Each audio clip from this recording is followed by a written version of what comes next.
Derick Giwner back with the indestructible Matt Rose to discuss the Meadowlands for Saturday, November the 21st. They have a huge stakes card. 10 stakes races, starts at 7:15 p.m. We're going to take a look at the $50,000 guaranteed pick four that starts in race 6. All stakes races. It kicks off with the $140,000 TVG Mare Trot. We're going to take a look at that field, and this race probably goes through plunge blue chip, you think?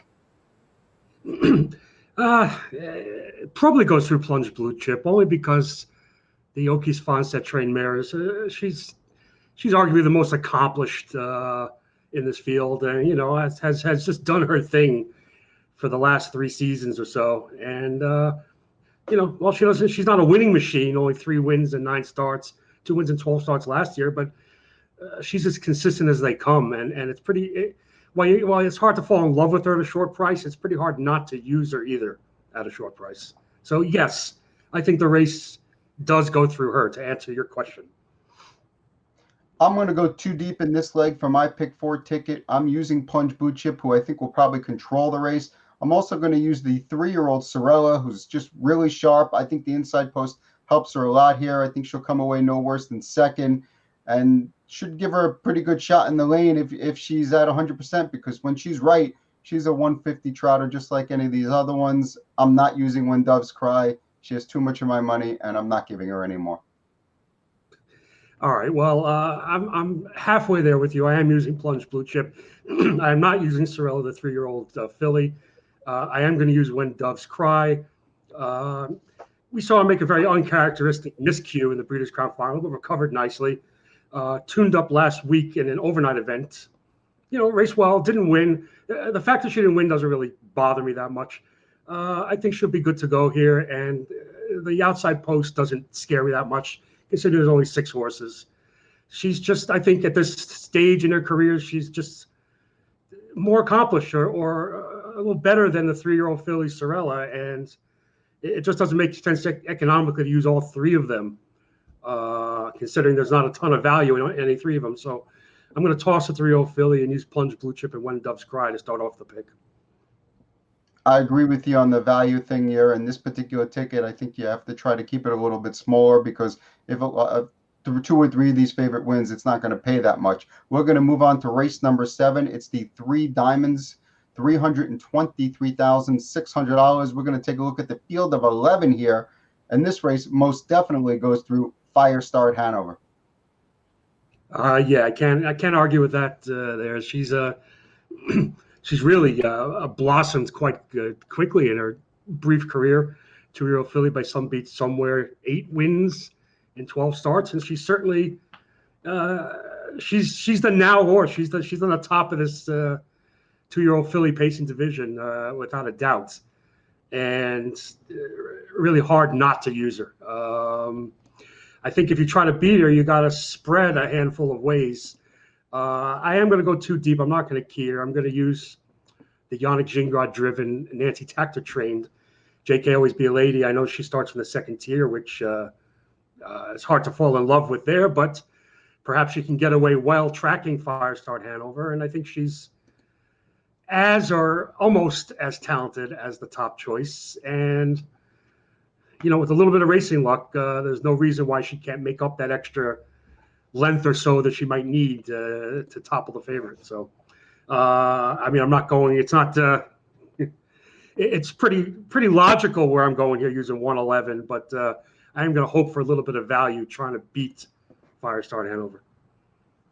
Yeah, I'm not going with JK Always Be a Lady here. I just feel like she's let me down too many times, and I don't know, seems to like to try to grind them down, and she doesn't have that killer instinct for my money. Doesn't mean she can't win. It just means that I don't think I'm going to get the value I want. Firestart Hanover is clearly on my ticket. I'm using Notorious Pink, who had a good trip and upset last week. Her only really bad effort recently was in the Breeders' Crown, 2 starts back. She had post 9, so I can forgive that. She's got a big shot. And the 9 Off the Record. Anyone who watched that kindergarten final last time where she finished 2nd, I think it was behind Firestart Hanover. I mean, she was all over the place. I mean, she was on a line. She wasn't going straight at all. If trainer Robert Cleary can figure her out and get her to go straight, post nine's not going to be easy, but I think there's some talent here, and she'll be a huge price. So I think it's worth throwing around the ticket. So I'm 1, 3, and 9 here, and we're going to move on to the 8th race, which is the third leg of the pick four, $150,000 TVG Mare Pace, and we got a good race here with a field of 9 led by Kissing in the Sand, and also the horse of the year, Sharton. You know what? It's kind of cool to still see these two guys, gals, excuse me, banging heads here. Does either one need an introduction? I don't think so. We know what Sharton's done and still continuing to do in her career. Kissing in the Sand is after a little bit of a lull, maybe mid-season. She just like flipped the switch and has come back absolutely tremendous. 7 wins already piled up, and looking to add to her resume after beating Sharton in the Breeders' Crown final. Post 9, not a problem. She can get out of the gate with her tactical speed. Sharton obviously is an automatic. And you know what? I want to throw a little love to Caveat Alley, who, year in and year out, she chases these. She might play second or third fiddle to these top mares, but she steps up with a big effort once in a while. And, she'll be an okay price with Sharton and Kissing in the Sand taking all the money. I agree that Caveat Alley will be a good price, compared to Sharton and Kissing in the Stand. I think she'll be lower than she should be because of that race last week, which, quite frankly, I wasn't overly impressed with. It was a win, but it wasn't a win against anyone spectacular. For me, I'm putting all my money, all my chips, all my cards, everything on Sharton here. I mean, and I've been off her bandwagon for, last few starts, really. I've been avoiding her, and I'm all in here. I think this is the perfect post. She's going to go right to the front. Qualifier was really good at Dover. I think she had some issues in October. I think, in my mind, she's past those issues now. Her main rival, Kissing in the Sand, is stuck outside. I'm going all in here. I'm making her my key in this spot. And you know what?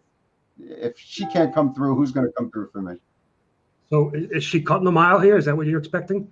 She's cutting the mile with Kissing in the Sand stalking, or the other way around? I think she's definitely going to the lead. The question is whether Kissing in the Sand can actually even get there without working too hard, because I got to assume Warrior Ubuta is going to be going in between those two, which could make it a little bit tougher for her. Honestly, I'm fine with Sharton, whether she's on the lead, whether she has to yield and come away third, and pull first up. I really feel like she's primed for a huge effort. It's just the way I see it, and there's no value in my taking Sharton and Kissing in the Sand. And to me, the Sharton probably be a slightly better value in the race. So you mean your stance is key horse here because it doesn't make sense to split the money between the two mares? Yeah, I can understand that. You know what? I'm going to hope maybe Caveat Alley can stalk both of them. And if we've seen a couple of upsets this season with these aged mares, with mares sitting a trip and sneaking on by, and you know what? I'm going to use all 3 of them on my ticket. And who knows? But I can certainly see if you have a key in a sequence, you got to take a stand somewhere. Can't argue through it all with Sharton. Yeah, I'm keying Sharton because I think she's going to win. And I think the post is perfect. I think everything's perfect for her to win. And I'm expecting a huge effort. I'm not using Kissing in the Sand only because I think there's no value in using Kissing in the Sand. Not that I think she can't win. Of course she could win. But there's really no value in using her. Let's move on to race number 9. It's the 371,900 Governor's Cup to wrap up this pick 4. Full field of 11, and it's probably, of the sequence, the best betting race in terms of value, searching for value. Yes, Summa Cum Laude's going to be the favorite here, but I don't think he's unbeatable. Yeah, of course she's not unbeatable, but this is a perfect spot for her. For him, excuse me. Again, using the phrase "most accomplished" of these, he is clearly the most accomplished. And that's why he deserves to be the favorite. But like you said, it's tough if you there's no value keying her when you're talking about value in the prior race. But if you want to try to beat her, there's a handful of ways you can go. So it becomes a little, how many horses? How deep do you go? I only ended up going too deep. I'm going to use one price to try to beat him. I'm also going to use the Dexter Dunn-driven Always a Mickey for this Nancy Tector barn, which seems to step up when the big money's on the line. This has just been a phenomenal season for driver Dexter Dunn. You know, a driver of the year type season. This guy's getting better. You can't fault the connections. You can't fault his tune-up last week. You know what? Someone come loud. He's hovering around the even money area. You want to try to beat him. I know you. I assume you have a few horses to beat him with, but I'm going to go 3 and 6 and maybe sneak always a Mickey. I'm sometimes I say always be Mickey, but always a Mickey. Maybe around that 8-1 price, and who knows? Maybe try to wrap up this big four with a little bit of a bang. Yeah, I'm gonna use quite a few horses in here. I went 4 deep to try to beat him, and one of them is not always a Mickey because there's another. You know, I'm just not in love with that horse, and I don't see any point of taking the second choice and the favorite. You know, we're going to end up with a ticket that's more expensive than it's worth playing, in my opinion. The horses I went with, my top pick in here is the 2, A Buck of Ben Hanover. If you go back like a month and a half, he was the leader of the division. You know, all eyes were on him, you know, and he was the one to beat this year as a top 2-year-old. And then, you know, things didn't quite go his way, threw some breaks in. I thought his start last week was probably the best I've seen him in quite some time. I really liked the effort. I think we're primed for a big mile this week. And you know what? We know we're going to get a good price because Summa Cum Laude is probably going to be around even money, somewhere in that vicinity. I threw on Southwind Peter, the 4-horse. I don't think he's as good as every horse in this race, but I think given the right trip, he can win this race, and he's going to be a big price.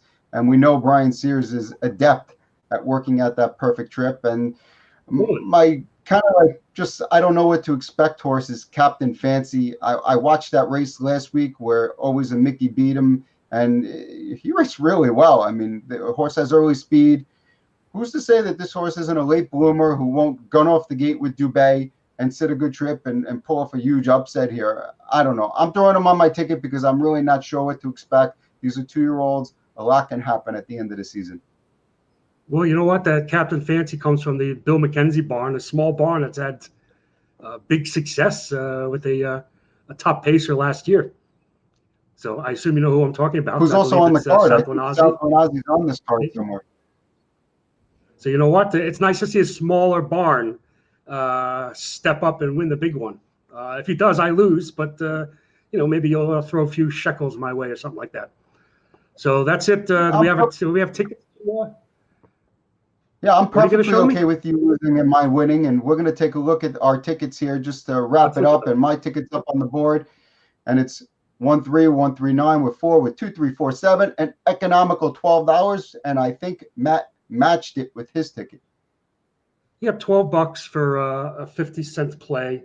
Obviously, it's not that hard to hit the repeat button, but I'm going 2 deep in the first leg. Like I mentioned, I'm not using the Philly. I'm using 3 and 6. 111, 149, and then wrap it up with the 3 and the 6. So I don't have a key, but it is a scaled down economical ticket that you know, we're not going to break the bank with either of these plays, but you know, it's quite capable of getting a nice little tidy little profit going here. So we'll see what happens. 2 $12 tickets for you in the $50,000 guaranteed pick 4 Saturday night, November 21st at the Meadowlands. You'll want to play it on DRF Bets because we're going to have a 5% rebate on exotic wagers. So you get an extra 5% back on your money if you play it there. Make sure to enjoy the entire card. 13 races, 10 stakes. Good luck.